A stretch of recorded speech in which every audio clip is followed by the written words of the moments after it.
اعوذ باللہ من الشیطان الرجیم، بسم اللہ الرحمن الرحیم۔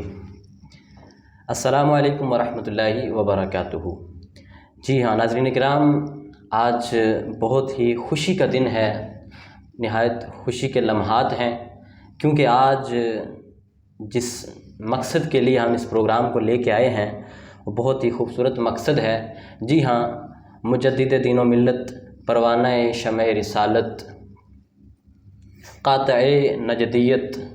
مولانا شاہ امام احمد رضا خان رحمۃ اللہ تعالیٰ علیہ کا آج یوم عرس ہے، اور اسی یوم عرس کے موقع پر آج ہم اس پروگرام کو لے کر آپ کے سامنے حاضر ہوئے ہیں۔ تو ناظرین کرام، آپ اس پروگرام کو اول تا آخر ضرور ملاحظہ فرمائیے گا، انشاءاللہ عز و جل بہت ساری معلومات حاصل ہوں گی آپ کو۔ اور آئیے میں بلا تاخیر آپ کو آج کا جو ہمارا پینل ہے، سیٹ ہے، اس کا تعارف کروائے دیتا ہوں۔ تو میرے دائیں جانب تشریف فرما ہے محترم حضرت علامہ مولانا حامد رضا مصطفی صاحب، ان کا میں تہہ دل سے شکریہ ادا کرتا ہوں کہ قبلہ نے آج کے لیے وقت عطا فرمایا۔ اور میرے دل کی جانب تشریف فرما ہے جناب محترم عبید رضا عطاری صاحب، ثنا خوان رسول ہیں، انشاءاللہ بہت ہی خوبصورت آواز کے ساتھ ہمارے دلوں کو معطر اور منور فرمائیں گے۔ تو آئیے ناظرین کرام، سب سے پہلے آج ہم بڑھتے ہیں نعت رسول مقبول کی جانب۔ تو میں محترم عبید رضا سے ریکویسٹ کرتا ہوں کہ پروگرام کے آغاز میں آپ ایک کلام شامل فرما دیجیے۔ صلی اللہ علیہ یا رسول اللہ وسلم علیک یا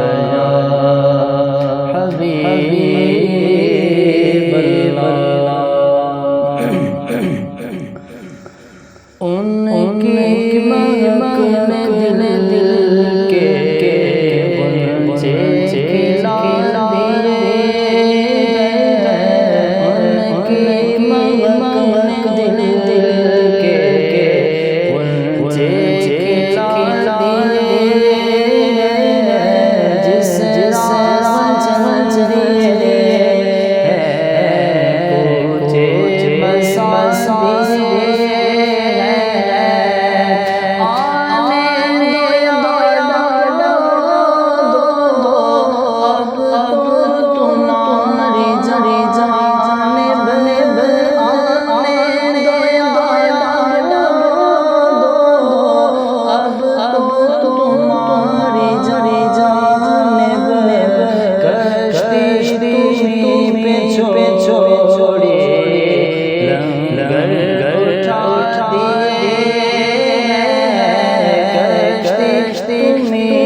جی ناظرین کرام، محترم عبید رضا عطاری صاحب نے بہت ہی خوبصورت انداز میں کلام اعلیٰ حضرت ہمیں سنایا، اور چونکہ آج یوم عرس ہے امام احمد رضا خان رحمۃ اللہ تعالیٰ علیہ کا، تو آئیے پھر بڑھتے ہیں محترم عبید رضا کی جانب، اور میں ریکویسٹ کرتا ہوں کہ امام احمد رضا خان کی منقبت ہمارے پروگرام میں آپ شامل فرما دیجیے۔ اعلیٰ حضرت ہماری جان ہے، اعلیٰ حضرت ہماری جان ہے، اعلیٰ حضرت ہماری جان ہے، اعلیٰ حضرت ہماری جان ہے، ان کے مسلک پہ رکھنا پائے مجھے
کی بڑی پہچان ہے، سنیت کی بڑی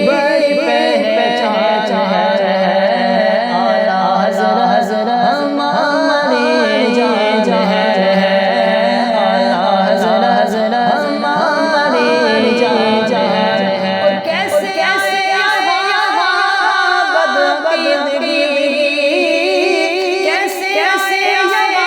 بدعقیدگی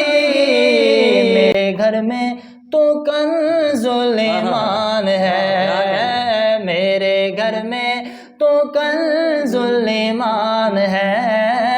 اعلیٰ حضرت ہماری جان ہے، اور میں عبید رضا ہوں جان لو، میں عبید رضا ہوں جان لو، جان لو، اعلیٰ حضرت میری پہچان ہے، اعلیٰ حضرت میری پہچان ہے، اعلیٰ حضرت ہماری جان ہے، اعلیٰ حضرت ہماری جان ہے۔ سبحان اللہ سبحان اللہ، ماشاء اللہ۔ عبید بھائی آپ کا بہت بہت شکریہ، آپ نے آج کے پروگرام کے لیے ہمیں وقت عطا فرمایا، بہت ہی خوبصورت انداز میں ابھی آپ نے منقبت اعلیٰ حضرت پیش فرمائی، اللہ تبارک و تعالیٰ آپ کی آواز میں مزید برکتیں عطا فرمائے۔ جی ناظرین کرام، آپ نے ابھی منقبت اعلیٰ حضرت سماعت فرمائی، عبید بھائی بہت ہی خوبصورت انداز میں ابھی پڑھ رہے تھے، اور ابھی ہمارے ساتھ ہمیں جوائن کیا ہے جناب محترم علامہ محمد رضوان مدنی صاحب، میں ان کا بھی بہت بہت شکریہ ادا کرتا ہوں کہ اللہ نے آج کے پروگرام کے لیے ہمیں وقت عطا فرمایا۔ ناظرین کرام، یوم عرس ہے امام احمد رضا خان رحمۃ اللہ تعالیٰ علیہ کا، تو آئیے سب سے پہلے میں علامہ مولانا حامد رضا مصطفی صاحب ان کی بارگاہ میں عرض کرنا چاہوں گا کہ اعلیٰ حضرت رحمۃ اللہ تعالیٰ علیہ کی شخصیت کے بارے میں کچھ مختصر سا تعارف آپ بیان فرما دیں ہمارے ناظرین کے سامنے۔ بسم اللہ الرحمن الرحیم۔ اعلیٰ حضرت امام اہل سنت گزشتہ صدی، جس کو 14ویں صدی کہا جاتا ہے، اس صدی کے مجدد بن کر تشریف لائے، اور مجدد ہر صدی میں کوئی نہ کوئی ضرور ہوتا ہے۔ سرکار دو عالم صلی اللہ تعالیٰ علیہ وسلم کی حدیث مبارکہ ہے، ابو داؤد شریف میں موجود ہے، آپ صلی اللہ تعالیٰ علیہ وسلم نے ارشاد فرمایا، ان اللہ تعالیٰ یبعث لہذہ الامۃ